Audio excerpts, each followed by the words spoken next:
Morning, ladies and gentlemen, I'm meadsy69. Welcome back to the channel. Now in today's video we are going to look at the Valkyrie Chronicle tanks. As you can see here, some people, I mean not everybody, I've logged onto my press account because I don't actually own these tanks on my main because I sold them all.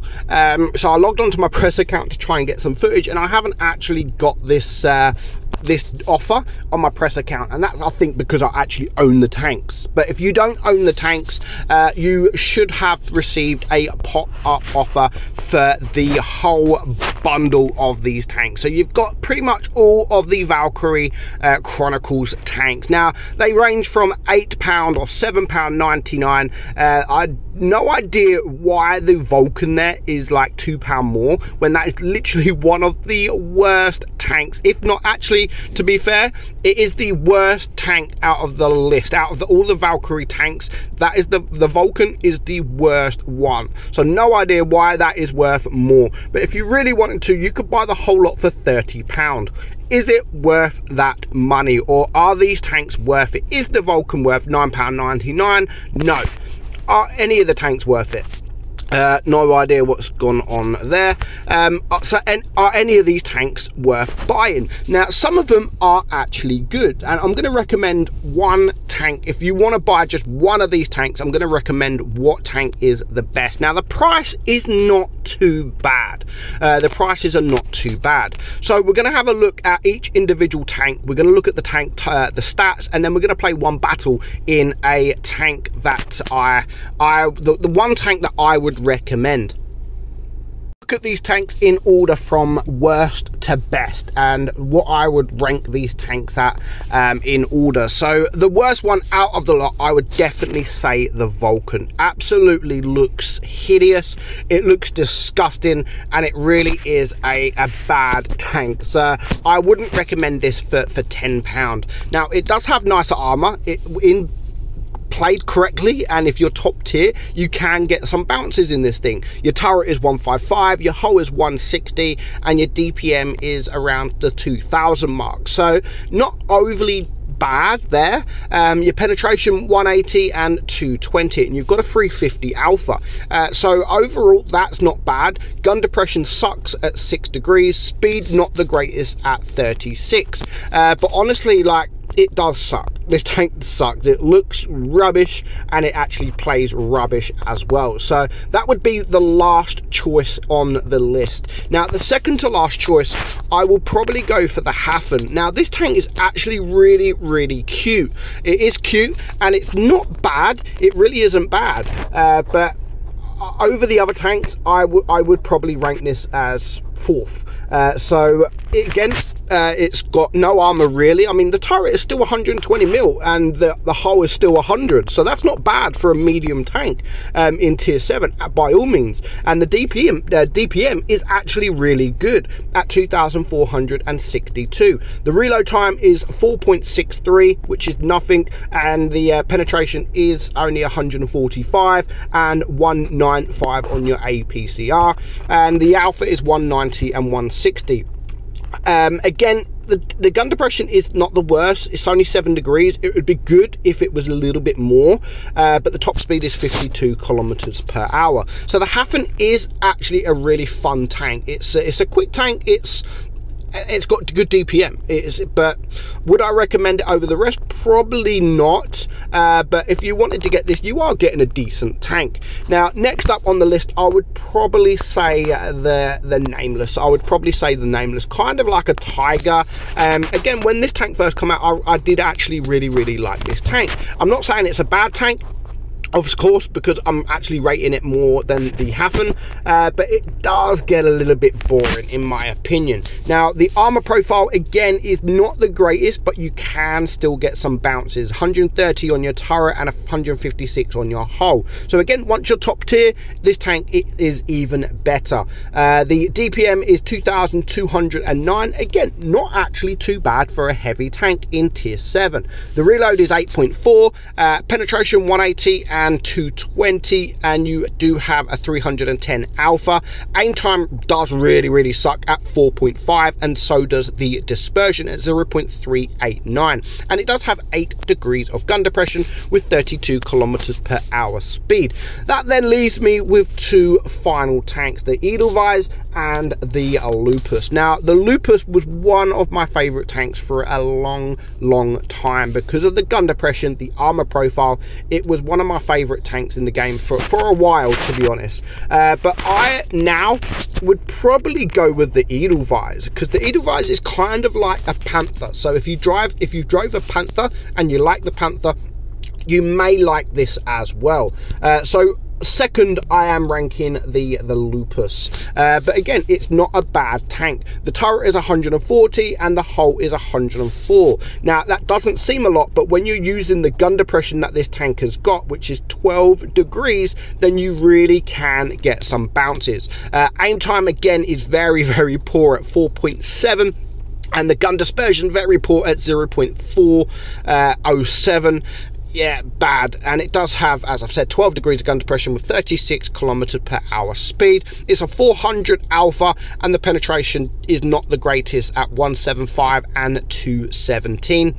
And that's only 1,800 DPM.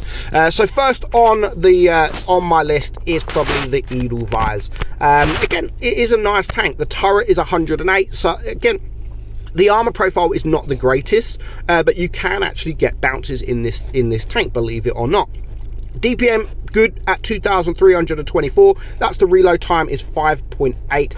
Penetration not the greatest on AP, or even both really. 150 millimeters of pen, which isn't great at all, so you will struggle when you come up against tier 8 tanks.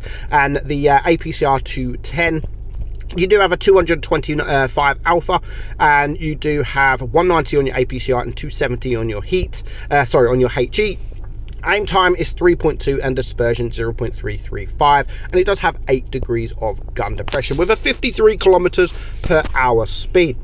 So we're just going to have a quick game in the Edelweiss because it is the tank I'm recommending out of all of them, and let's just see how we get on. So there is going to be no sound because I'm actually using my microphone and I am playing this live. So I do apologize if you hear some like static noises or anything like that. That would probably be me knocking the microphone. So it could go horribly wrong, but even if it goes horribly wrong, I'm going to leave it as that because it might then make up your mind if you actually want to buy any of these tanks. Now, as I've said, they're not overpriced. I wouldn't say they're overpriced except for the Vulcan. Excuse me. So the rest of them I think are fairly priced. They're not cheap, they're not expensive, they're just fairly priced. Now, the best thing with these tanks is they are now quite rare because they're made up tanks, they're fake tanks. Not a lot of people used to like buying these tanks because they're made up, and people don't want made up tanks. They want real life tanks.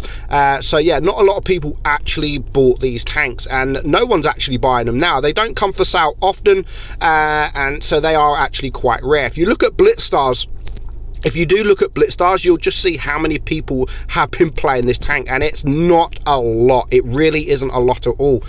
So yeah, at the minute you can see we're getting wrecked. I don't really want to deal with this agent, even though he's a tier below. He has fantastic DPM, but I'm not going to run away because my team are still here, and they are, well, some of them are here and they are supporting. So I'm just going to stay for now, and I really want to clear this agent. But if I go down and try and deal with this guy here, then I'm probably going to get shot from the agent, but I need to help this guy out. Now, another thing that is really good about this tank, it is quite heavy. It is quite heavy, so you can ram tanks and you could do a lot of damage. So now, again, I'm not going to run away just yet because some of my team are there, but it looks like we are actually going to lose this game. So go for the blind shot there. One agent's running away, one agent's there, so in fact we could probably start pushing and maybe hopefully deal with this guy, but let's see. I don't really want to start doing it yet. My team are, it's kind of difficult. I think it's definitely a loss. No idea what that ARL is doing there. Now I'm going to try and drop down here, and because I think at the moment it's going to be a loss. Has he run away? Yeah, there he is. and we're just going to take care of him. Now at this point, do I go for the base? There's 2 tank destroyers. I've no idea where these tank destroyers are, but I'm just going to sit in this base. I'm going to sit in this base, and I'm probably going to find the tank destroyers, and they're probably going to wreck me. There's 1 tank destroyer there, so that's 1 I don't have to take care of. Now if these guys in the agent start rushing me together, they will be able to kill me no problem whatsoever. So we've managed to take care of that base. This guy's a 2-shot. If he pushes me, he's going to be in trouble. There we go. And now I could probably take care of this guy as well. Can we get a bounce? Yes, we can. So that bounce was actually really, really important. And the best thing with this tank, because no one really knows the tank, they don't know what the tank's like. They don't know what the DPM's like. They don't know what the speed's like. And that is a plus with this tank, that no one really knows about the tanks too much. And I think that we're now going to win this game. I think we are going to win this game. You've got the Tiger there, that is pretty much a 1-shot. You've got the 87 here, which I'm just going to get behind, and I might not even get the shot off. No, I'm not. And there's 1 other tank destroyer somewhere. So I'm going to ignore that Tiger because he is a 1-shot, and hopefully go to find this this J Panther.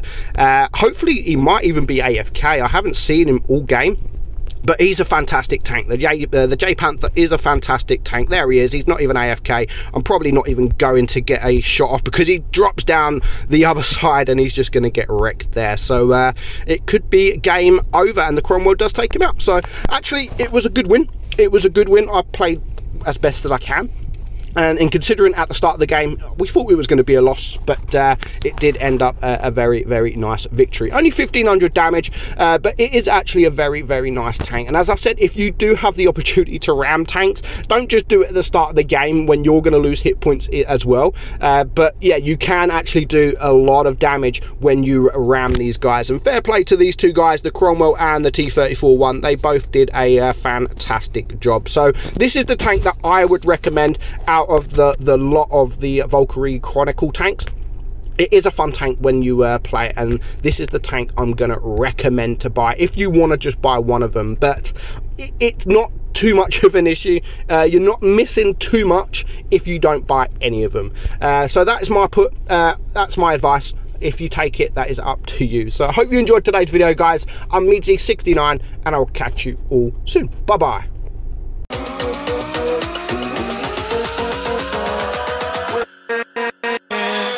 With